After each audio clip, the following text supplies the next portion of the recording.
Adakah COVID telah memberi kesan kepada kehidupan anda secara keseluruhan dari segi pendidikan? Dari segi pendidikan, pandemik ini telah memberi kesan yang sangat banyak seperti kebanyakan sekolah di dunia ditutup untuk menghentikan penyebaran COVID-19. Kesan dari pandemik COVID-19 menyebabkan kerajaan melaksanakan program pembelajaran dalam talian. Menurut kerajaan, pembelajaran dalam talian dinilai merupakan cara yang paling berkesan dan cekap untuk melakukan pembelajaran di tengah pandemik saat ini. Okey, terima kasih. Apakah kesan yang paling ketara yang dialami oleh institusi awak selepas COVID-19 melanda? Okay. Assalamualaikum. Hai, nama saya Saratul Nadira binti Syazali daripada UiTM Sabah. Saya ambil jurusan pentadbiran awam. Untuk jawapan bagi soalan tu, UiTM mengalami kesukaran yang paling ketara setelah COVID melanda adalah apabila UiTM terpaksa menutup institusi pembelajaran mereka dan pelajar terpaksa belajar secara ODL iaitu online distance learning di rumah mereka masing-masing. Jadi terdapat banyak negative effects yang terjadi disebabkan perkara itu. Contohnya apabila pelajar terpaksa belajar ODL di rumah, mereka mengalami beberapa masalah seperti kekurangan infrastruktur ketika belajar. Contohnya terdapat masalah internet di rumah bagi mereka yang kurang berkemampuan, masalah infrastruktur pembelajaran seperti komputer riba dan alat-alat pembelajaran yang lain. Jadi masa untuk pembelajaran tu jadi tidak stabil. Masalah lain yang terhad. Terima kasih. Okey, terima kasih. Pada pandangan anda, apakah kesan positif dan negatif terhadap pendidikan semasa pandemik COVID-19? Sebagaimana yang kita tahu, COVID-19 ni mengubah 360 darjah seluruh dunia mengalami kesannya. Jadi dari segi pendidikan pula, dari segi positifnya pelbagai kursus ditawarkan secara percuma dan dalam harga yang sangat rendah dan ini dapat memanfaatkan pensyarah dan juga pelajar IPT. So sebagaimana dalam rancangan Perdana Menteri telah mengumumkan sebanyak 600 juta ringgit diberikan kepada pelajar seluruh Malaysia, iaitu dari segi tawaran internet percuma khas untuk seluruh pelajar. So dari segi negatifnya pula, tidak semua pelajar mempunyai peranti dan akses internet di rumah. So ini dapat menyukarkan pelajar untuk meneruskan pelajaran dalam talian lah. Apakah sumbangan institusi pendidikan kepada institusi lain yang terjejas? Hai, Assalamualaikum. Nama saya Nur Ain. Pada pendapat saya, institusi pendidikan boleh membantu institusi lain yang terjejas dengan memberi moral support kepada para pelajar. Kemudian, institusi juga boleh menghulurkan bantuan zakat kepada golongan-golongan asnaf ketika bulan Ramadan. Selain itu, institusi juga boleh memperkasakan pendidikan melalui platform-platform sosial media, televisyen atau akhbar. Itu saja, sekian, terima kasih. Okey, terima kasih. Pada pendapat anda, apakah langkah yang terbaik yang perlu dilakukan oleh institusi anda untuk terus relevan dalam membantu bangunan negara? Bagi pendapat saya, dari semasa ke semasa, institusi perlu mengikut garisan panduan yang dikeluarkan oleh Kementerian Kesihatan Malaysia. Selain itu, semua warga institusi perlu terus berhubung dan berkomunikasi. Penggunaan pelbagai medium komunikasi termasuk aplikasi digital dan media sosial perlu dioptimalkan. Selain itu, warga institusi perlu kreatif dalam melaksanakan tanggungjawab kerja.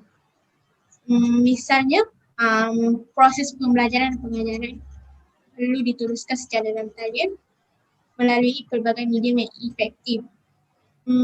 Akhir sekali, pendapat saya, setiap institusi perlu mengadaptasi keanjuran waktu kerja. Kini, semua warga institusi diberikan keluasan ruang untuk memegang tanggungjawab masing-masing.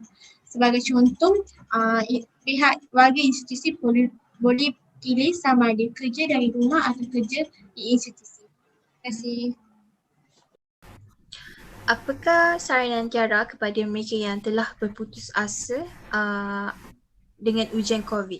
Bagi saya, dalam sektor pendidikan pandemik ini telah memberikan kesan yang sangat banyak seperti kebanyakan sekolah di dunia ditutup untuk menghentikan penyebaran COVID-19.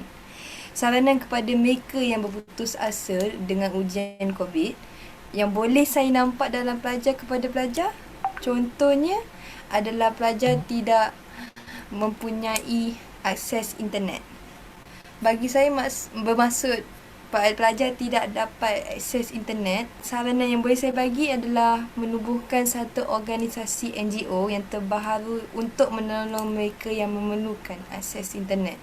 Yang kedua pula, bagi saya, kesukaran guru dan ibu bapa memantau prestasi pelajar.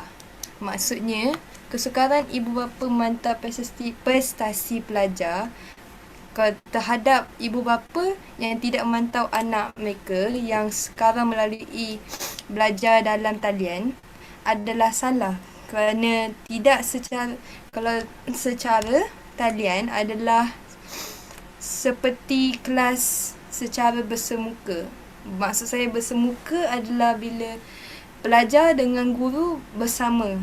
Tu kalau bahagian ibu bapa. Bagi bahagian guru, iaitu cikgu sekolah contohnya, perlu maklumkan kepada ibu bapa pelajar yang tidak tahu secara macam mana untuk akses kelas secara talian.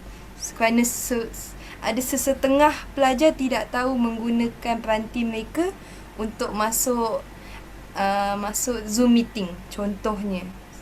Kerana benda tu adalah aplikasi yang dewasa sahaja tahu atau budak universiti. Bagi saya saranan yang ketiga adalah pelajar yang tidak mempunyai peranti. Bagi pelajar yang tidak mempunyai peranti, bagi saya yang itu adalah sangat penting kerana demi menyembuhkan COVID-19 kita kena buat kelas secara talian. So kena ada peranti. Bagi mereka yang tidak ada peranti, kita patut minta pertolongan daripada kerajaan supaya menolong mereka yang tidak berkemampuan untuk membeli peranti secara percuma. Itu adalah yang ketiga.